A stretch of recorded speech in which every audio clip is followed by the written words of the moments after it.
Welcome, I'm John from Robotometry, and today we're going to review the 1-to-100 full mechanics Gundam Barbatos Lupus.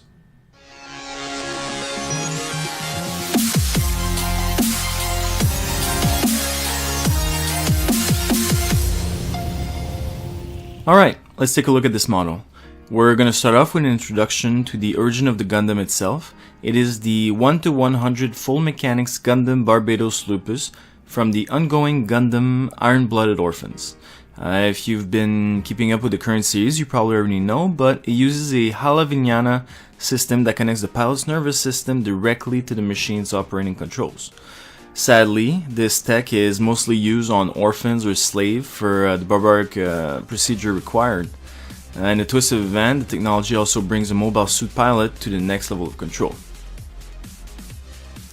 The main and only pilot is a young orphan called Mikazuki, who had the Hala system implemented as a kid to operate heavy machinery, making him one of the only possible Barbatos pilots.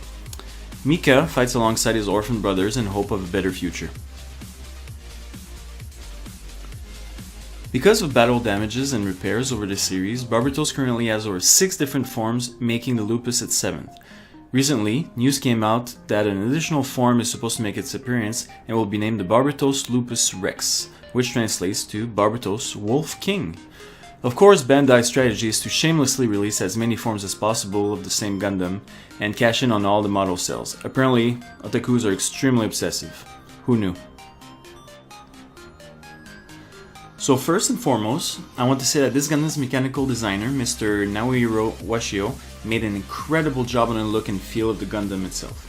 The Latin word lupus actually translates to wolf, and considering that Barbatos has such an awesome feral stance, we can say that his lupus name is more than adequate. In the past, Gundams always had this humanoid squarish shape, so it's quite refreshing to see new designs like that. Another cool feature is the new Gundam waist design. Most of the Iron-Blooded Orphans mobile suits have this feature, so instead of having a standard solid waist, we have something a lot more slender. Basically, the entire waist exposes the mechanical parts. Logically, the lack of armor makes it nothing more than a prime target, but design-wise, it makes it look quite elegant and a lot more dynamic, which is what we really care about, I guess.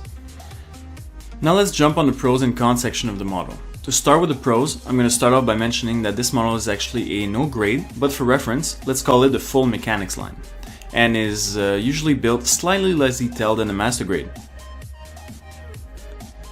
Which in turn leaves us with some pretty sweet pros. First, the amount of details all across the board. Just as an example, we can just look at the amount of panel lines on these parts like what we have here.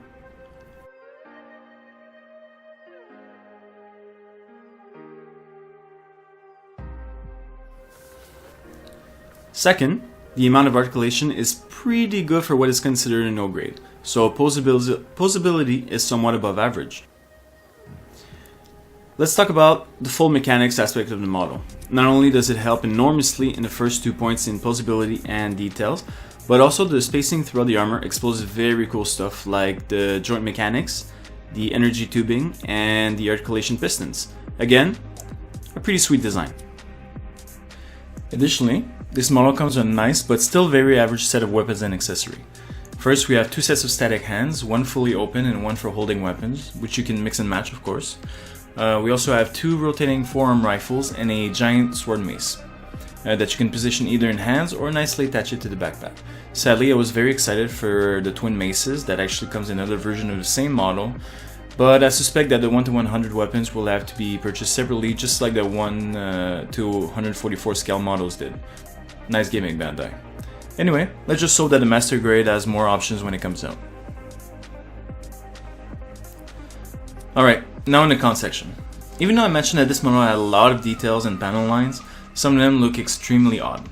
Mostly just the zigzags on the forearms here and the leg wings there, which can easily be fixed with a little putty during my customization period. Secondly, Barbatos' size and foot design makes the model a lot less stable than others. If you use a base like I will, that shouldn't be much of a problem, but otherwise you're in luck. The sword mace size creates a nice tripod, either in hand or on the backpack. It's a very helpful counterbalance for the unstable heels. And finally, for the cons, the model has absolutely no decals. Sure, we might have a few stickers for colored effect, but in my opinion they would only make it look cheap and tacky, so I simply ditch them all together and will fix it all with a nicer and more complex painting job. I do understand that it's not a master grade or a real grade, and the no decal is part of the no grade deal. Fair enough. But since I do love my decals and I find my model just too plain without them, I went out and purchased a generic sheet at my local Gunpla store. Problem solved. Overall, I'm going to say that even if it's simply considered a no grade, Bandai has put a lot of effort into this model. So much that with a slight extra gimmick, it could almost be considered a master grade.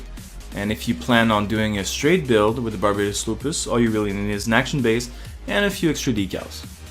Other than that, I think the Wolfie look is quite awesome.